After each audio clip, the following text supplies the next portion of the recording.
Welcome to Battletech Legends and Mechs, a short story podcast telling tales from around the Inner Sphere and beyond.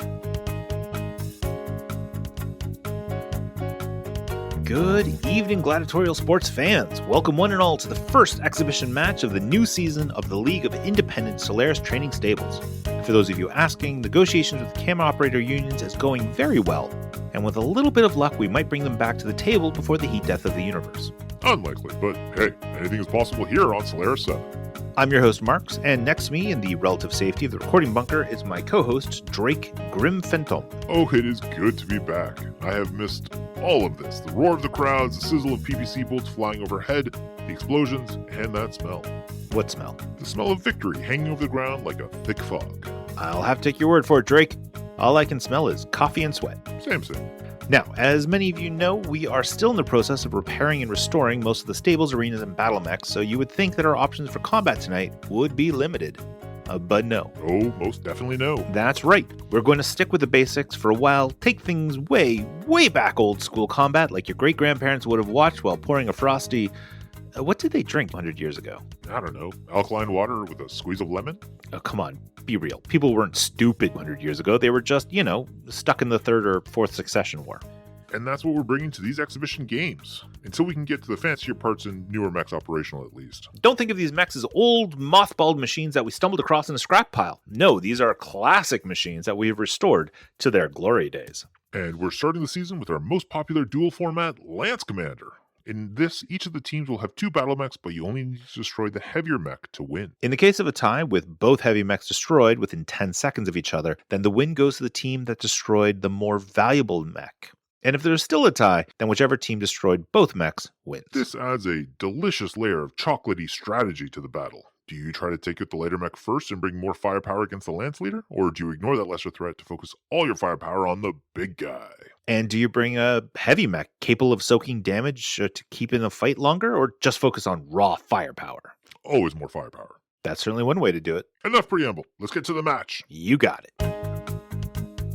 Alright folks, for our first match, we have the Oregon Coalition experts going head-to-head with their arch rivals, the Xandria City Blues. Oh man, my money's on the Blues. We're not supposed to gamble on these, right? What are you talking about? This is Solaris, baby. You're supposed to gamble on everything. Yes, the listeners and the viewers are, but we're supposed to maintain impartiality? Screw that. You remember how Firestorm from the Aces humiliated Hammer in last year's league finals? No way I'm letting them go until the Blues get a measure of vengeance on the Aces. Oh, that's right. I forgot you were a local boy. The Blues are your hometown stable. Damn straight.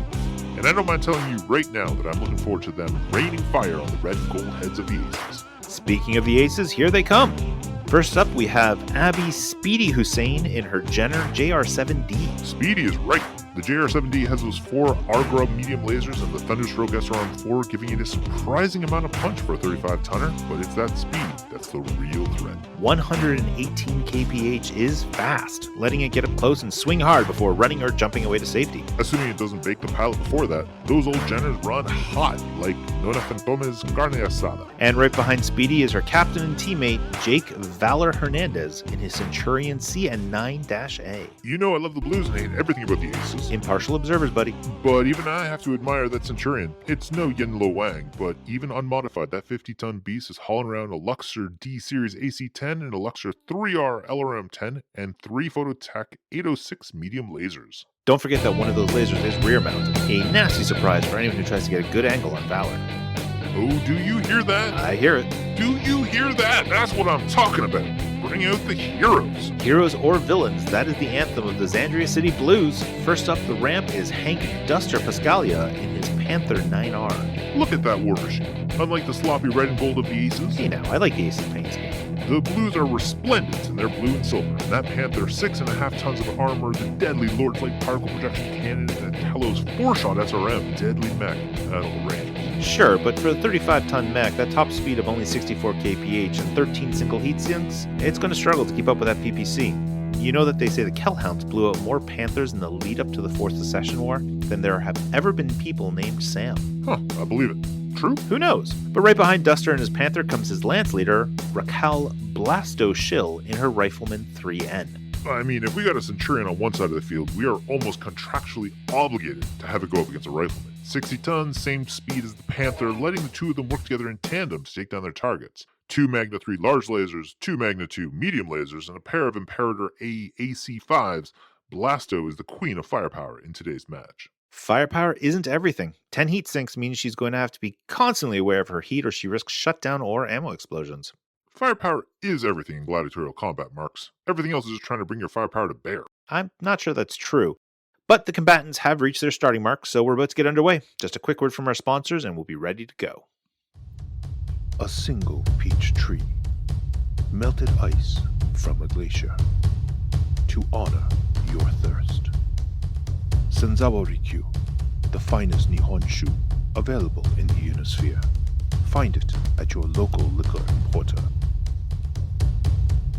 Because you deserve the best. And we're back! About time, the waiting is killing me! For everyone listening to our budget-friendly HPG audio-only broadcast, the battlefield is 5 large hills in a cross pattern scattered with light and heavy forests, leaving few lines of sight from low elevation and lots of dangerous elevated spots to rain fire down on your enemies. The Blues are approaching from the west and the Aces from the east. Speedy and her Jenner are living up to her call sign, first on the field, running behind a massive hill formation to the southeast of the battlefield. Duster and his Panther counter-deploy the far northwest behind a rocky pillar. Then we have Valor and Centurion near the middle of the east side, probably planning on climbing those hills to get in good position to fire that AC-10. And lastly, Blasto lumbers up the middle of the west side and cover behind a forest of pine trees. This is it. Let's go! And we're off. Speedy is jumping, taking her straight between 2 rock faces and hidden in the blaze. Duster doesn't seem to like that. He jumps his Panther up on top of a hill, but that central rock formation is too tall. He can't get a line on Speedy. I don't think he's trying to. I think he's trying to bait out a response from Valor, and he did. Valor climbs up with the Centurion right on top of that hill, way out in the open and up high. Blasto won't give up an opportunity like that. Blasto moves her Rifleman into position behind some rocks, giving her a bit of cover against Valor's AC-10. Speedy has no shot from her position, but Valor definitely does. He's taking aim on Blasto's Rifleman. Our Combat Computer Probability Weapons Prediction Widget, or CC Pew Pew, says that he has a 9 out of 12 chance to hit due to range, skill, and cover. Listen to that auto-cannon roll. He hits! Solid connection on the left torso. The armor is still holding, but those 3 ends have notoriously thin armor. Valor is firing the LRM-10 as well. 7 to hit, but no! The missiles failed to find a home, unless Valor was aiming at something in the rocks around Blasto. Seems unlikely. Duster is firing his PPC at Valor, needs a 9 to hit. That bolt of lightning has flown wide. That's okay, because he obviously was just lining up a shot for Blasto to open up on that Centurion. Blasto's large lasers need 9s to hit. She's elected to only fire 1 of them, and that's a hit. A bit of a retribution to the left torso of the Centurion. Looks like a deep gouge to the armor, but it is holding. The AC-5s also need 9s, but those bullets are all flying wide. Looks like neither the Panther nor the Rifleman managed to dump all their heat, but only 1 step up for both mechs, barely noticeable. The Panther is moving again, jumping closer to the middle of the battlefield, using those hills as partial cover from the Centurion's elevated position. Jumping when he's already hot, Duster might be planning not to shoot. I doubt it, because Duster isn't a coward. Gotta keep shooting. Firepower is everything. Speedy is in motion. Gosh, that little mech can move! She's right up behind Duster. Blasto's moving up to cover her lance mate. It might be too late to save Duster, but she will avenge him if he dies. Looks like Valor had the same thought, moving forward to the edge of the hill he's on so he can see both of the blue mechs. Looks like Speedy was just trying to bait Blasto out into the open. She's completely ignoring Duster's back armor and instead pumping everything into that Rifleman. Makes sense. In Lance Commander format, all that matters is taking out the heavier of the 2 mechs. If she can drop that Rifleman, the Aces win. Those lasers are at almost point-blank range. She needs 5s to hit. All 4 hit! That's cuts to the Rifleman's right center torso, left arm, and right leg. And yes, one of those lasers managed to get through the armor and into the internals on the leg. Oh, did you see that yellow puff of smoke? That's an actuator. No, that's 2 actuators out on the Rifleman. I'm guessing hip and foot. Good guess. The damage assessment sensors say that Blasto lost her right leg's hip and foot actuators. 10 years fighting in the stadiums, you learn how to read the signs about internal damage. Speedy's not done yet. That SRM also needs a 5 to hit, and hits! Look like 2 of the 4 missiles struck true, hitting the left and center torso.